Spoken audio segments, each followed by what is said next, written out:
But apart from one abysmal incident, did you burn your bell end? Essence of meat. Suck it up. There's still lumps. Suck it up. I hate it whenever you're right in the middle of something and you're almost there. Oh, come on. Let me. let him finish. Let him finish. You. Suck it up. Well, it was a bloody flood, I tell you. Suck it up. We're almost there. Man, I can't believe that. Exterminate. I poured hot water on the wall. Did you burn your bell end? What? Anyway, I love pot noodles. Suck it up.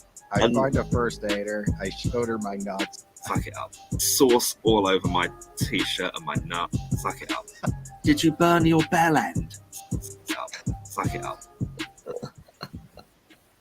Don't ruin pot noodles for me. All right, that is a brilliant intro. Thank you, Kevin.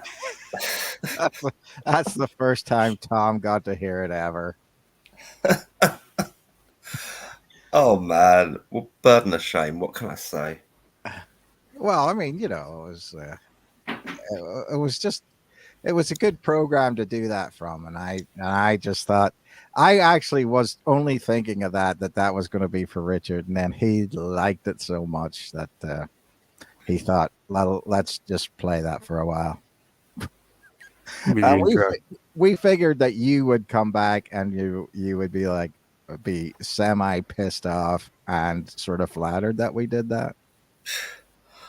Well, I suppose I am. I can't help be slightly concerned that me saying that particular phrase repeatedly is now on the internet.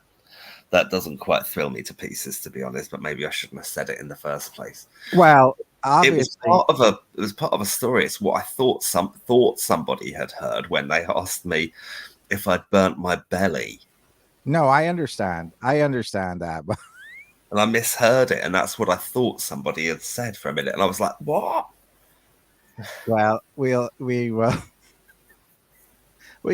obviously, I don't want it to cause any problems. Richard and I don't have a problem with it. So, Richard, say, did you burn your bell end? And I'll just put that in.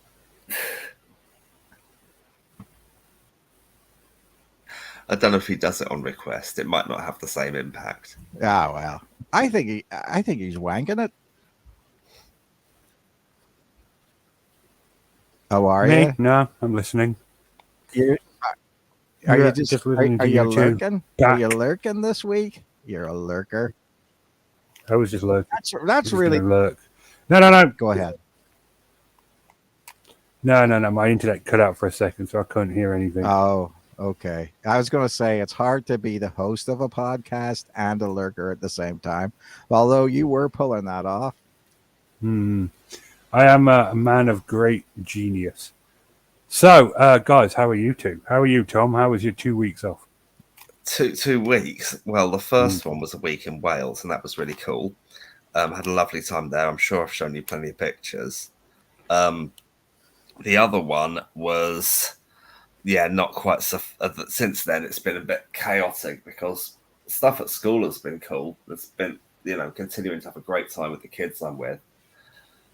But we had a burst pipe, and that has totally caned our house. There was a hell of a lot of water all over the place, and therefore, whilst that's being fixed and we're sorting out that all being looked at and hopefully made livable within the next week, we're living in Canterbury, which is the sort of biggest city in this part of East Kent. It's sort of the centre of East Kent, and definitely, and we're in this lovely house that my dear wife Hannah has found online, and it's right near the city centre. And today Reese and I were able to do the shopping by walking to the local supermarket, which is like shock horror, and that was fabulous. Very wholesome to be carrying the shopping back, and we walked past. There's a big Pride event in Canterbury today, and we walked past the march. I high-fived anybody who'd let me, and that was really cool. It's great to see. Well, I'm sure you'll have a tale or two about living in Canterbury, as it were. Well, quite. You're referring, of course, to the Canterbury Tales, the Wife of Bath's prologue and things like that. Exactly. Oh, well, and why not? Yeah. Why not, indeed? How are you, Kevin? How was your week? Good. My son graduated last week from university, and he was came second in his class. So I was very very proud of him. I don't know where he got his smarts from, but obviously he got it from somewhere. I didn't know the postman was that smart. But no, it was nice. And then everything else happened, in America with DT and the gang, Donald Trump and the gang, and that's all anybody's talking about now for literally days. Well, him being what was it, arrested and charged or something? Oh well, he was indicted, so he actually has to go down on Tuesday next week, and that's whenever they'll, I guess, arrest him and then take him to court, and then he'll plead not guilty, I'm sure, and we'll go from there. And probably they'll just decide to either put it off for forever and a day, or try to do it as quick as possible. But I would imagine putting it off would be the best course of action for a defendant that's running for office, would be to put it off and just deny it. He's got the denying it part down. I do have to say he's got the denying it part down. So and obviously innocent until proven guilty, and it's not. I think he's being railroaded. I'm not a super mega Trump fan or anything, but I just think that this is all behind the scenes back route politicking just to get a felony indictment on him so he can't bloody run for president again. Yeah, but you know what? I will. Okay, I can understand why people think that, right? I can understand why they say, okay, this is all political and all of that stuff. But I will say this. The information he was reportedly hiding was not just information that is germane to America, right? So, maybe you don't know. So there's a Five Eyes of intelligence, and these countries share intelligence product between each other. Canada, United States, the United Kingdom, Australia, and New Zealand. So they share all this information between them. So I can't imagine that there's too many people in intelligence in the Great Britain that are very stoked about the fact that Donald Trump had all this shit in his toilet. Well, I mean, not shit, but information in his toilet. It actually puts Canada and Great Britain at more harm because he's a fuckwit. You know what I'm saying? I think if it's one of those things where it was just, okay, screw over Americans, that's fine. But that's not what's happening at this point in time. It's a global concern, and for a long time the British intelligence service was thought of as the premier intelligence service in the world, if not the best. And there you go. The guy's keeping it in his Okay, so he had classified data at his house, which is a big deal. No, not just classified data. How to attack our allies with the best strategy, our weaknesses, that basically stuff that it's not like, okay, yeah, there's 300 F-14 stationed here. It's like, if you were going to invade Britain, this is how you do it, or Israel or whatever, or Tehran or Iran or whatever. Okay, well, he had some classified data at his house. The severity of it is literally unknown to us. But is it any different from Hillary's emails, which, depending on your point of view, is either one of the biggest nothing burgers in political history, or all the evidence you need to prove how duplicitous the Clintons really are? Right. I'm not taking a side. I'm just saying, No. Okay, isn't it the same thing? Here's what I have to say about that, and a lot of people are surprised whenever I say that. If Donald Trump did it, he should be in jail. If Hillary Clinton did it, she should be in jail. And if Joe Biden did whatever he's supposed to have done, he should be in jail. I really don't care. Pretty sure Biden could make a push for insanity in the state he's in. I watched him give a speech the other day. Bloody hell, Reagan was more together than he is. Did you see that whenever he was meeting with the British Prime Minister? Yeah, it was kind of all over the place, wasn't he? I mean, it was just not so good. Not so good. Anyway, if Tom doesn't know, I mean, you know what I'm saying? I just look at it like this. Lock them all up. I don't care. It's whenever people say, oh, well, these people should be locked up, but not these people. No, anybody that does anything wrong should be locked up.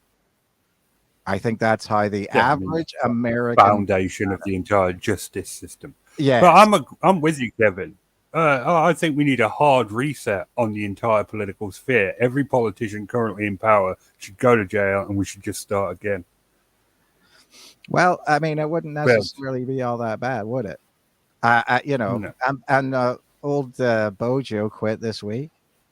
It was a witch hunt. It's a witch hunt after him. I wonder where he got that term of that coin of. He didn't come up with witch hunt, but he found that somewhere, and then just decided that he was going to be absolutely stunk and guilty of something, and then say it was a witch hunt. And I wonder where he got that from.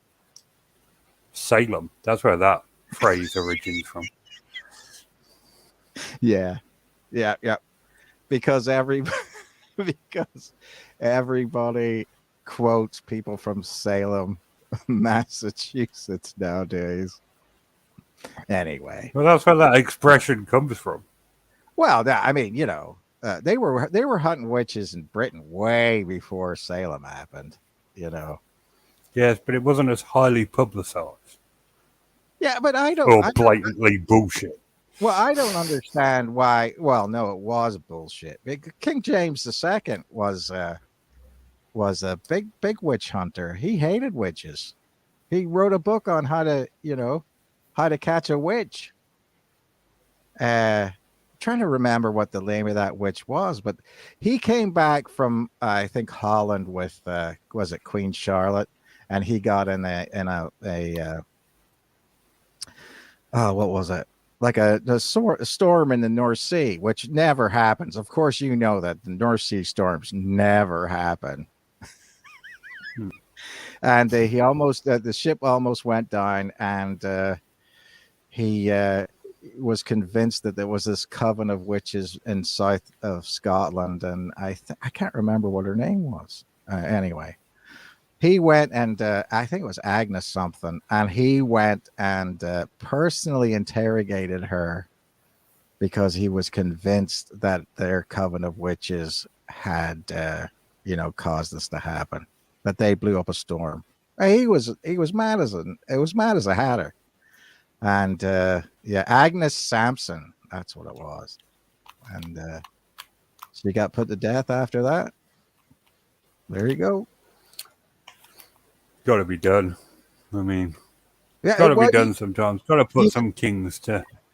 Yeah, there was a lot. Definitely could do with killing, as some of the Charleses as well. A lot of the Scottish, women were killed during that time, and Northern English women too. I think what was it?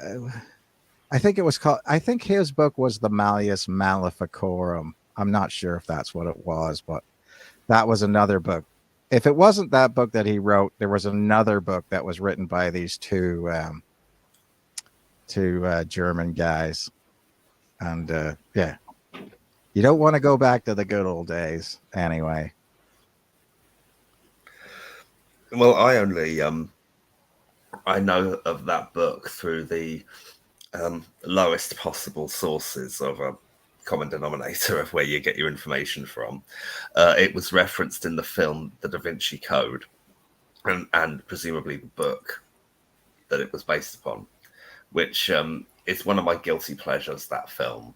I know it's not very good. I know it's it presents some very false history, but I can't help but like it. I can't the story. I can cope with the story. I buy into it. I'll go with it. I know it's complete fiction, and I'll go with it. But the book, the Malleus Maleficarum, was referenced in that.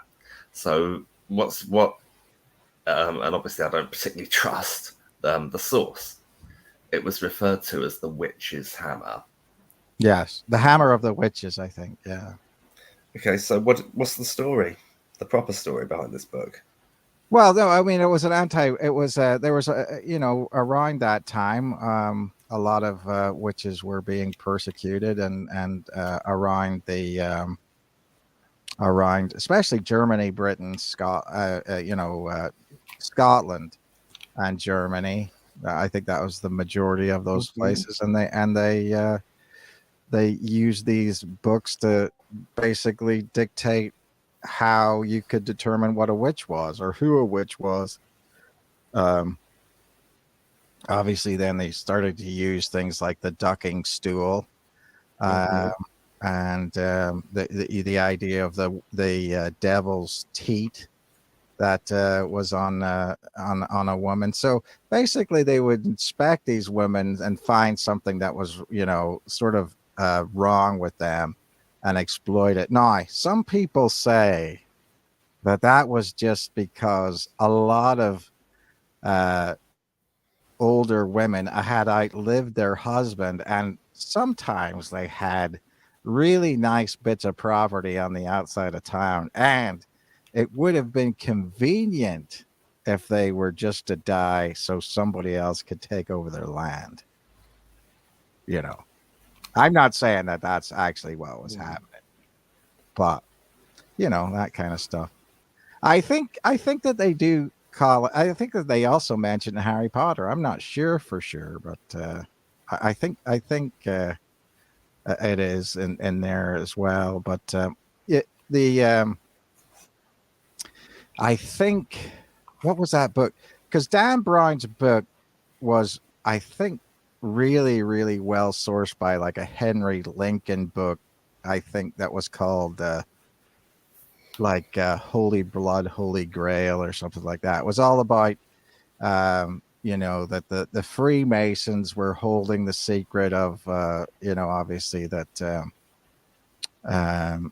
they said that Mary Magdalene was pregnant with Jesus's baby, was put in a ship in Israel and floated all the way over to a part of France where she supposedly landed, and then the Merovingian king line was descended from them and all that stuff. And this was all the big story of where they were hiding all these things, including Rosslyn Chapel and all those different things up there. But that was the historical book that Dan Brown took a lot of his information from, and it has to do with like Rennes Chateau and those places in France and that sort of that kind of stuff. It's interesting. Yeah. If it's kind of interesting. It's super interesting. I've lots of random stuff, and it's really impressive. Who, me? Yeah. Oh, that's because I'm a now, before we get on to the topic for tonight, I feel like we need to discuss something important. Yes. Something that's been niggling at me for a couple of days now. What is it? Do you think Nish pushed Suki down the stairs? Yes. Absolutely. I think that's absolutely. And although they're gonna, here's the problem with that though, because she woke up and told the other guy to move the suitcase so he wouldn't know. And if if he would have pushed her down the stairs, wouldn't he have known that she had a suitcase? That she was trying to rush down the stairs, and that was it. I mean, that's the thing. I don't know. No French in the chat, A space NG. You know, I violently oppose French stuff. But yeah, we had that. We had, the usual whining about Lola, but come on, it's been a week now. In EastEnders time, that's a lifetime. I'm trying to move on to other stuff. I told you that they were going to whine about that all this week. I told you that they were going to complain about it. So the one part was it's either Lola dying or Suki and Nish and all that stuff. Do you think that okay? Who owns the fish? Who owns the fish and chip shop? The Beals own that. Oh, the Beals do. Do you think Nish should own that? He should own it. He should buy it out and call it Nish and Chips. No, I kind of like the dynamic of Freddie and Bobby working there. Yeah, I do. do. I was just saying, Or I think that's like, or he should come up with a nice combination. Right, breaded fish, called Nish sticks. We had the new family move in this week. That was interesting. What's George up to? Mischievous stuff. Clearly devious. Well, yeah. What was the other revelation this week? Moving away from EastEnders. I am finally an old man because I am starting to object to what women wear. Such as? Well, as you know, it's summer, and summer, men and women wear less. There's a lot of shirtless dudes in shorts who really should be wearing something over there for decency's sake. The men, I mean, because if I weighed that much, there's no way I'd be walking around shirtless. But the women are also like, they're wearing like bras and short shorts. And I'm just sitting there going, you really should be wearing more than that, love. Cover up your shame. And I'm just like, hang on a minute. This stuff used to turn me on. And then I was like, I'm old. I'm at that age now. Okay, so do you feel like if you find that attractive, that would make you a dirty old man? Then is that the thing? Yeah? See, that's the problem. You just like, if you find it attractive, you're perving. If you don't find it attractive, you prude. Yes. And really, what women wear isn't my business as a man. But it was more about me. It's more about how I feel. And now I'm like, I'm old. I'm no longer going for look at her. I'm going, put some clothes on. You should probably write to the BBC and see if they can bring back the Benny Hill show. It's just awful because, like, maybe I can tell myself it's because of how young they are. You're just like, oh, you shouldn't be wearing that. You're too young. And I could be like, yeah. I'm just trying to save up. Yeah, exactly. But it's children, Gabby. Children dressing like that. It's wrong. It's wrong. It's got nothing to do with grown-ass women wearing that. Except that they're probably not. Well, yeah, I do. I don't like it whenever young teenage girls wear anything close to that. I mean, it is sort of funny though, because you just don't imagine yourself. I mean, like, I'm sure that these girls look at you are like you're ancient, like I'm ancient, they would never think of anybody like me as somebody that was attractive. But what I do find is interesting is that the reverse is also true. Like I can't imagine finding something like that. That's a weird thing. I've never understood that whole idea where one day somebody's like 17 and 364 days old and you wouldn't think about it, but then the next day comes, it's like, cool, you know what I mean? Oh, they're 18, it's fine. I don't understand that sort of logic. I've never been into younger women. I've always been into older women, so yeah. Yes. dodgy one. But again, this is not me saying women should not wear whatever they feel comfortable with. I'm all for women. I am a bit of a feminist, but this is about me.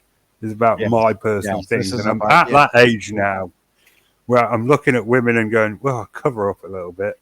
That's a bit too much on display. So and then afterwards, I'm like, how would you feel if you went to sort of southern Spain or Benidorm or something like that? Would you think that those women are not? Yeah, but that's mostly old people, isn't it? Yeah. Okay. Saint-Tropez or something. I don't know where it would mean. Okay. Let's say you went to Rio de Janeiro and there was all them women walking down the beach with like literally not a lot. You would feel uncomfortable by that too. Yeah. I'd be like, yeah, I'm at that age. I'm at that age where it's no longer where I'm like, oh, women are attractive. It's now like, oh, you're going to catch a cold, or oh, you should be wearing more than that. Yeah. And I find that really sad. I can just imagine you in your string vest with your handkerchief tied on four corners, wearing that on your head with your thermos of tea and your thing of sandwiches. I'm getting I'm at that age. I'm at that age where I'm wearing shorts and a bloody t-shirt and flip-flops everywhere. Well, it's not bad. At least you're not wearing a shirt and tie and a vest and all, like my grandfather did. You know what I mean? And a flat cap. Exactly. A space NG. I should offer them my cardigan. I'd just be like, here, I'm old. Put this on.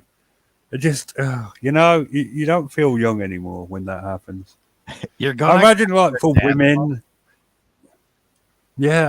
for women, the opposite would be when you can't flirt your way out of a the speeding ticket.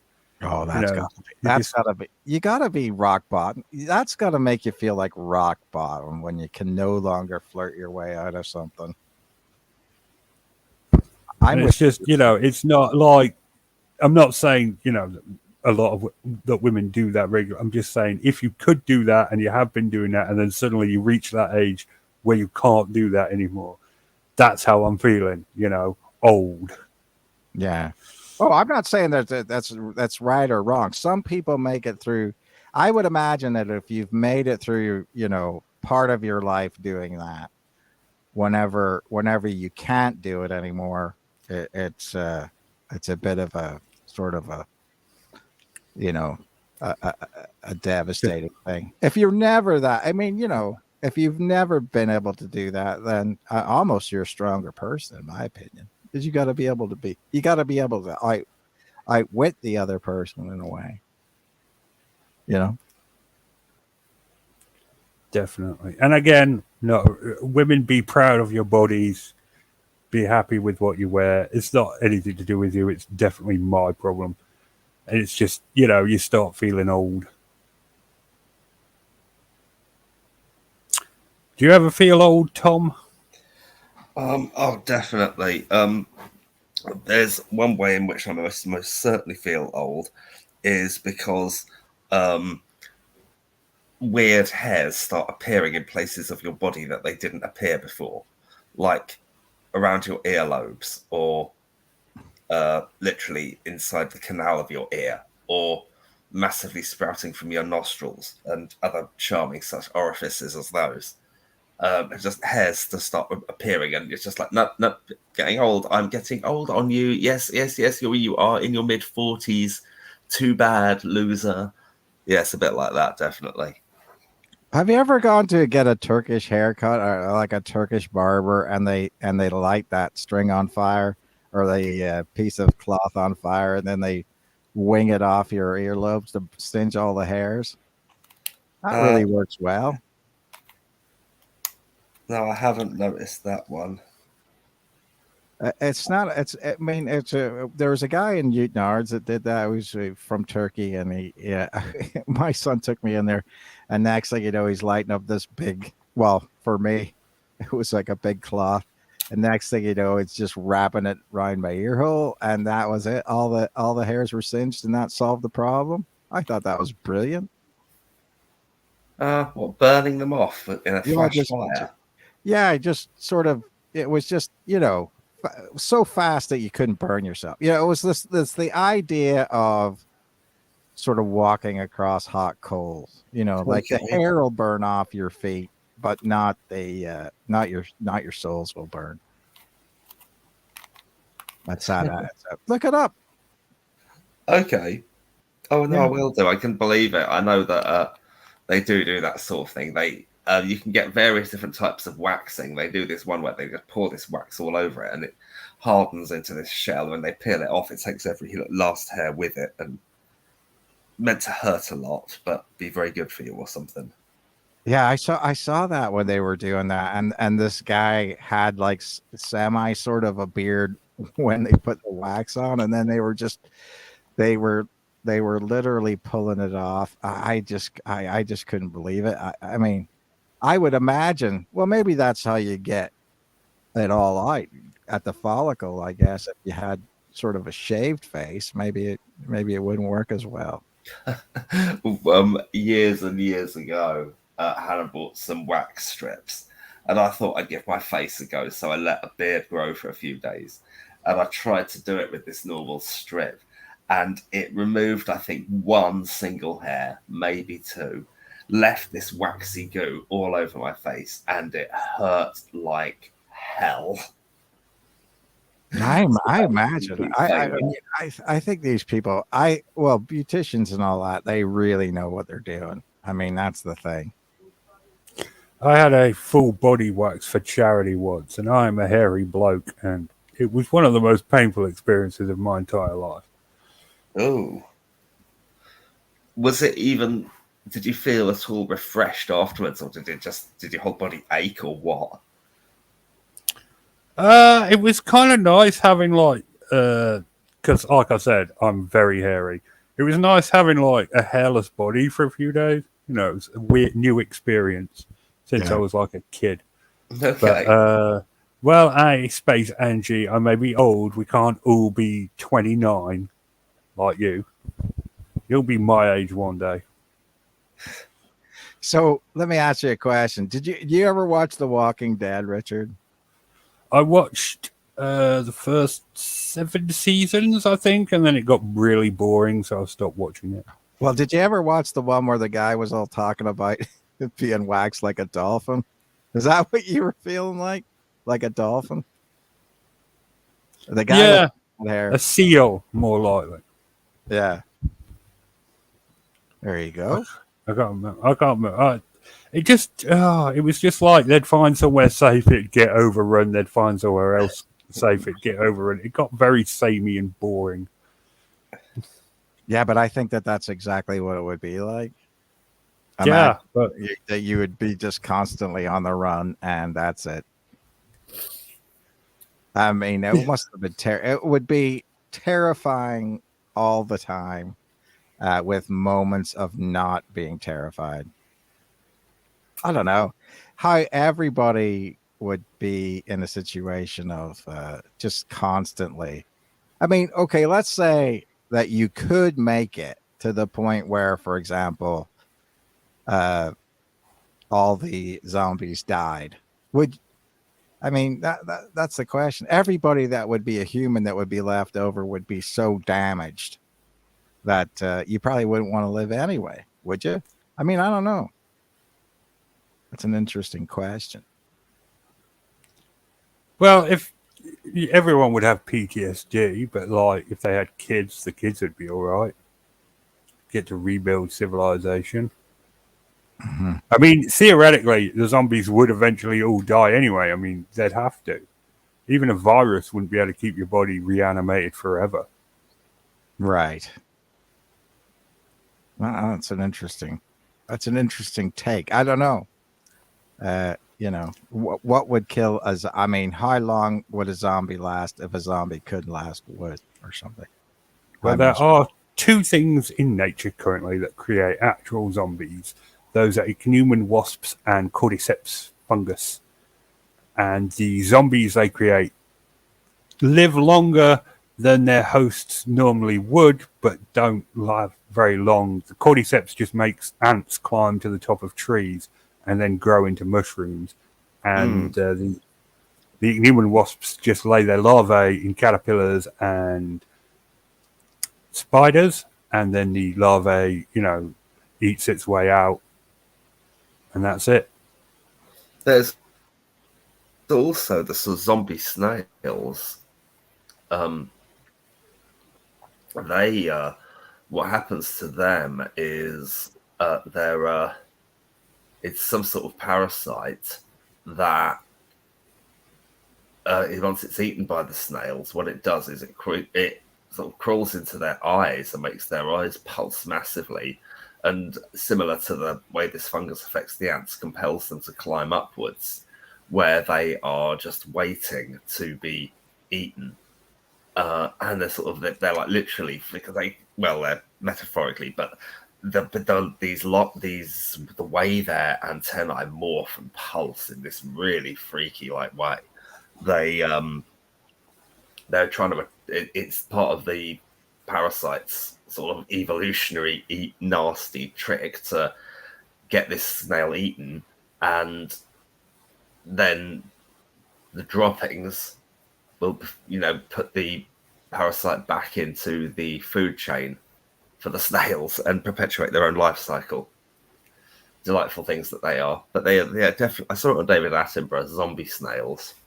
Can't remember what David Attenborough series it was, but that was there. There's a few things that are at least nicknamed.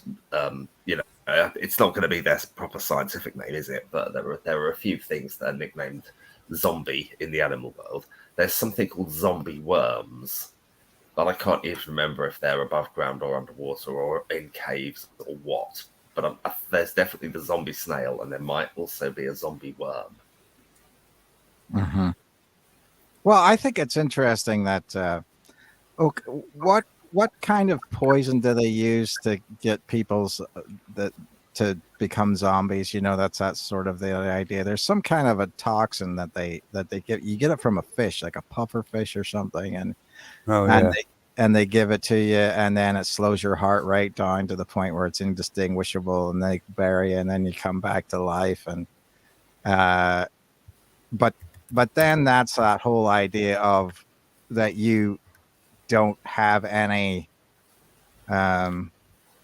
if you don't have like free will anymore, that basically that you're just sort of like, I don't understand that whole idea where I suppose it's because your brain would go through massive periods of not having any oxygen to it, that sort of just stupefies you for the rest of your life, I would imagine. I don't know. Strange, but we should get to the topic at some point. Okay. With 22 minutes to go, yeah, we probably should. What is it? I don't even know. We were waiting for you to discuss this, but we had an idea to discuss the various forms of government and which one we thought was the best. Oh. But now I'm kind of like the zombie thing, so we might come back to that. But I like the zombie thing. The zombie thing was pretty cool, not gonna lie. Well, I've looked up zombie worms on Wikipedia, and they would have almost certainly been featured in the Blue Planet, because I remember when they turn up in it. It's when there's this massive great whale carcass dies in the seabed of the deep ocean, miles down. These creatures that can withstand incredible pressure turn up. There's these giant arthropods, like woodlice, like something out of Doctor Who in the 1960s. Woodlice the size of a rugby ball, or for want of a better everyday object. Crawl the seabed and eat the whale carcasses, and the last things to come after it are the zombie worms that burrow into the worm, into the bone structure. They're literally capable of burrowing into the bone and finding whatever lipid or bone marrow is present within. Its proper name is Ocivax, commonly known as zombie worms, amongst other things. And let's find the proper name of the zombie snail. Remember they did that in the Irish Sea once with a whale carcass. They wanted to see what sharks they could get to show up. Uh-huh. They only got blue sharks to show up, which was enormously disappointing to everybody involved. Well, what kind of sharks did they want them to show up? In the Irish Sea, you can get shortfin makos, poor beagles,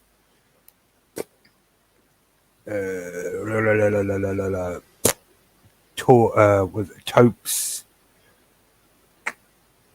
They were hoping it was the middle of summer, so they were hoping for some exotic migrants as well, but they just got blue sharks. So they were hoping that maybe some sharks would come out of the Mediterranean and see, you know. Yeah, they had their fingers crossed for a tiger shark. One of them even said a great white, but we never get a great white in British waters, regardless of what the newspapers say. But aren't tiger sharks more aggressive and scarier than a great white shark, really? I mean, isn't that the one where they have off South Africa and they like basically eat anything? No, that's bull sharks. But yeah, tiger sharks will eat anything as well. But bull sharks are the more aggressive shark species. I don't know. I don't think I would like to have any species of shark around me. I mean, you know, like little dogfish or something. They're fine. You know. They're called cat sharks now. Why is that? I don't know. They were renamed to cat sharks. I'm like, we'll just call them dogfish. What the? I wonder why they did that. Because the cats complained that they weren't being represented correctly. But I don't. what catfish? They already have catfish. I don't know. So cat sharks. I don't know if I like ridiculous. I mean, did you know that we've got our own sort of semi Bigfoot community type situation over here with great white sharks, that there are various Facebook groups and YouTube channels dedicated to proving there's great white sharks in British waters, and they've even got blurry photos and deliberate hoaxes as well. Well, I would imagine. Well, here's the only thing that would lead me to believe that it's a possibility, and that is that the Gulf Stream goes basically to Ireland at least. So you could say that the British Isles may have something if the Gulf Stream went from the Caribbean to Ireland. The water would probably be warm enough, but I would think that would be, if it ever happened, it would be so rare that you'd probably never see a picture of it. You know what I mean? You'd never see a picture of it. Well, there's no reason for great whites not to come to British waters. There's plenty of food, and in the summer the water gets hot enough for them to be all right. They just don't. Yeah, but I mean, you know, things get taken off course is what I'm saying is, but you know, so, but I would imagine, well, how do sharks tell direction or know electrical signals? Right. They've got extremely complicated things for detecting electrical signals. So do you think nervous systems, if they got to the very deep water, that they would just decide that was too deep and maybe they needed to go back? Is that what the theory is? What, for great whites? Yeah. It gets too cold, so they come up. Oh, okay. So they're not deep waters.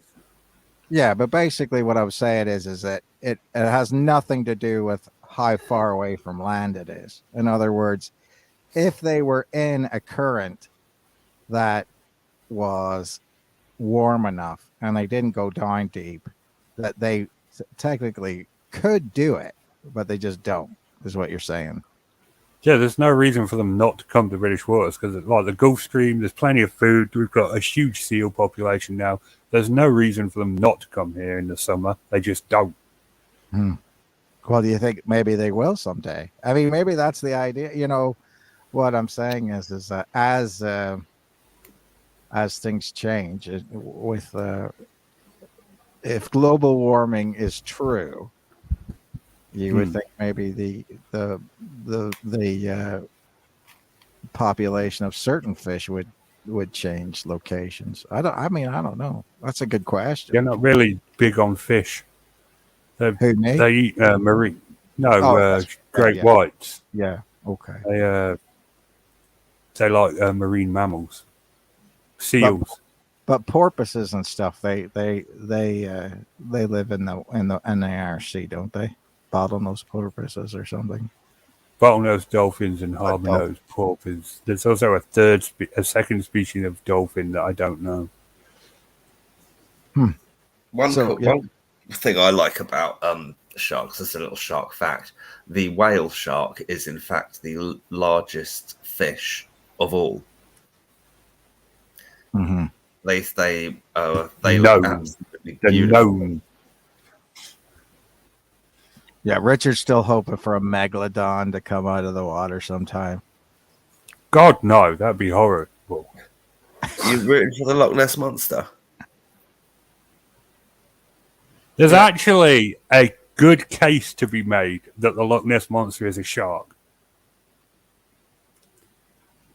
Really? Yeah, a Greenland shark. Okay. Because the earliest drawn pictures of the Loch Ness monster are not like a plesiosaur. It's actually the back plate and dorsal of a Greenland shark. And it has been proven by deep marine teams that Greenland sharks do come into Loch Ness. Huh. Well, I remember, for what I remember, that when St. Columbanus or St. Columba was standing by, it was the River Ness, not Loch Ness, that they first saw the monster in. That was the River Ness that came off it towards the Atlantic Ocean or the Irish Sea. So that would sort of make sense then. I mean, I don't know how deep it is, but I would imagine that if a shark, that would make more sense than a plesiosaur. You would need a big, deep pathway for a plesiosaur, I would imagine. Although the idea of a plesiosaur walking across land, I mean, you think that could do that? That's the thing that you always sort of realize. People think, okay, it's got 4 flippers, maybe it could walk across land a little bit. But you know how if a whale beaches itself, the weight of the whale itself will kill it, right? Because it's not in water. Eventually, it's going to die, right? Yeah. Yeah. So you couldn't really, you would think, have a plesiosaur walking across the land the way that some people say it does. You know, interest. You couldn't. You're right, Kevin. You couldn't. It's not feasible. Interestingly, I was again watching a documentary recently. Yes, it was more bloody Attenborough. This one was about fossils, and they said when human beings first discovered Brachiosaurus, they thought it lived underwater, and that its enormous big neck was for, like a giant snorkel or something, enabling it to breathe. But then they realized that wouldn't be possible because the opposite problem, it's a land animal that wouldn't be designed for underwater, because at that depth, the pressure on the rib cage would be immense. So, right. Yeah, horses for courses. Horses for courses. Where's that expression come from, Kevin? Horses for courses? Whales for water.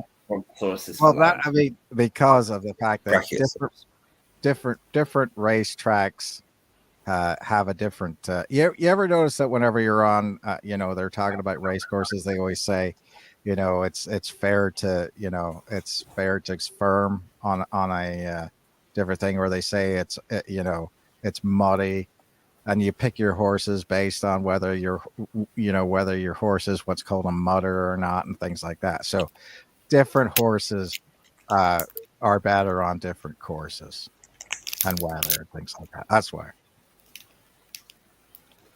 Make sense, Richard? It does. Yeah. Yeah. But yes, there is a compelling case to be made that the Loch Ness Monster is a Greenland shark. And brachiosaurs could not support themselves. Now, the Greenland shark, is that what the people in Iceland eat? They have to like hang them up though, because they're very poisonous, aren't they?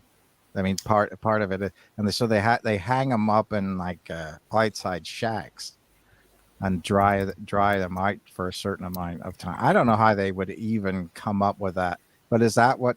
I think that's Greenland sharks where they do that, and it's they have to make them rot or something to get the poison out. Yeah, that's it. Yeah, and it's fairly disgusting. Yeah. I tried it one time and just almost booped. I mean, I am, from the sea, around the sea, but I couldn't stomach that, man. I just couldn't. The idea of rotten anything just gets past me. What makes you think that if the sea's there and you can go out and you can catch it fresh, why would you just hang it up and make it go rotten first? I don't understand that. Well, I mean, it's poisonous, but how would you even come to that idea? You know what I mean? How could you be a Viking and just come to the idea, well, oh, that's poisonous, that shark, but maybe if we hang it outside for 3 months, then it'll be. I imagine it's one of those things they discovered by accident. Delish. Where they were like, okay, we're out of food. This doesn't look too rotted. Yeah. Calling it as a delicacy is where I draw the line, though. When people say, oh, it's a delicacy, I'm like, no, it's not. Well, but there's why are disgusting things delicacies like foie gras? Yeah, please, God, give me some exploded goose liver. Yeah, but foie gras is actually pretty good, Richard. I mean, I mean, I'm not going to say that I did enjoy it one time, and then I realized what really it was. But, a tornado of beef with some foie gras on it is pretty freaking good. I'm not going to lie. Who's ever heard of a cheese called Casu Marzu? Is that the one that just made that up? Well, no. There's something in, I think, isn't that in Spain where it's basically like fly-ridden cheese, and I mean, it's basically kind of illegal to own it, isn't it? I mean, or to make it or something. They only make it. It's because it is living. It's illegal to ship around in some places. It only passes EU food law because of its sort of place in Spanish cultural history and things like that. This stuff sounds like the nastiest stuff in the history of food. It is a cheese which they invite a special species of wasp to lay their eggs in it. The maggots hatch inside and they crawl around and wriggle around. They eat the stuff, poop it out, and do that a lot. And then that's what you eat, including the wriggling maggots. Right. Isn't that like that coffee that cats poop out? Yeah. Oh, I've heard of that. Yeah. And Harrods were in trouble for that stuff because some of the beans had been because the beans have to be there's real controversy. I mean, obviously, if this stuff becomes expensive, it becomes monetized, and it's a hell of a lot easier to capture these little lemurs and force feed them stupid amounts of coffee and get them to poop it all out, rather than to actually, because this coffee is meant to be all the better for having passed through the digestive system of a cat or something. But they don't. And, But Tom, do they roast it, or does the fermentation process of the stomach actually then roast it enough that you don't put it in a coffee roaster? I would imagine it's roasted afterwards, but I don't know. I'm no expert on this sort of stuff. Yeah, I think being vegan, I wouldn't touch it with a barge pole. Yeah, I would imagine that wouldn't that would not suffice as not cruel to animals. Well, if I eat it naturally. I mean, that said, if I could 100% guarantee that the stuff was foraged in the wild, then we're not even going anywhere near the animal. It's just what they've left behind. So actually, as a vegan, don't think I would have a problem with it. There's no issue of consent unless they go back to their poo and eat it like rabbits. What's your job, Mitt? Oh, I'm a cat shit forager. No, they are. That's how it's meant to be. Anything other than that, it's on really shaky ground. And Harrods had to put out press releases reassuring people that they had genuine. This is true, guys. This is true. No. I've just got that image in my head of like a bloody northerner over there. I've been cat shitting man and boy. I'm not kidding you. My father was a cat shitter. My grandfather was a cat shitter. Yeah. You know, not a cat shitter, a cat shit forager. Yeah. And I don't even know if it was a cat. Look, they talk about ill-informed. I don't even know what animal it was. I think it is. Isn't it? Predatory lemur. Yeah. And it was. Harrods did have to put a statement out saying that no, all of our stuff is genuine, foraged and wild caught, it's not from captive pooped lemurs. Well, if a corporation says that, then you know the opposite's true. Right. Because I mean that would be. I mean, what they. I'm a free range cat shit. Cat shit forager. I'm a cat shit forager for free range cat shit coffee. Yeah. All our cat shit is ethically sourced. We at Harrods That's stand exactly behind the guarantee that our cat shit is ethically farmed. Just think, your little guy with his flat cap foraging out of a litter box. That's how you train him. That's how you train him. Dad, do you ever think there's more to life than cat shit? Dangerous thoughts, son. Just keep your head down. There's a pile over there. Do you think that they would start a brass band of cat shitters? Cat shit followers? Or a cat shit union when corporations start battery cat shit. Yeah. I remember when Margaret Thatcher. Oh God, I feel young again now. Listen to how mature we are. She shut down all cat shit mines.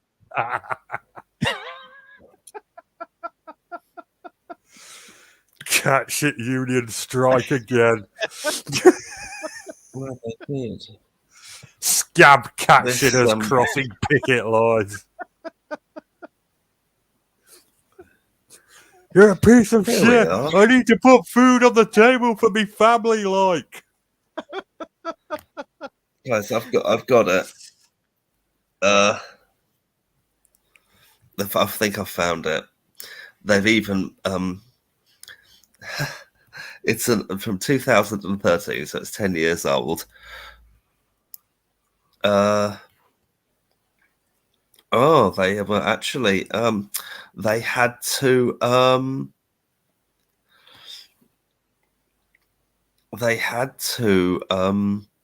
withdraw it because they couldn't make that guarantee. Revelations about the trade's cruel treatment of animals and the widespread mislabeling of coffee beans as wild source when they may have come in fact from caged animals. Made from coffee berries that have been eaten and then ingested. They've said excreted, but that's the wrong word. Excretion is urine. I did A-level biology, I should know. And then ingested by Asian palm civets. It's a truly bizarre phenomenon and truly horrible for the animals involved, who are often captured from the wild, kept in tiny cages and forced to eat unnatural amounts of the right berries. It's exactly what I suspected, and therefore Harrods stopped. Harrods stopped selling the stuff. So what do you know? Yeah. You can really taste the difference between the battery shit and the free range organic shit.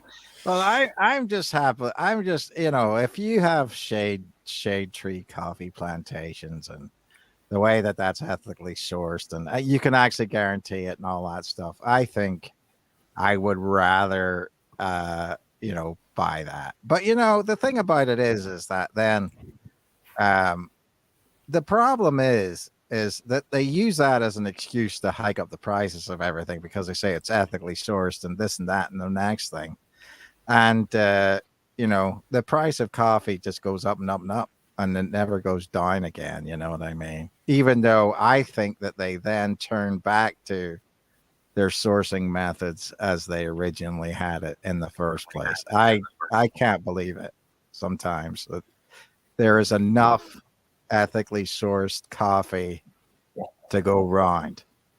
Not the way people drink coffee nowadays. Well, yeah, I mean, I don't actually drink coffee ever.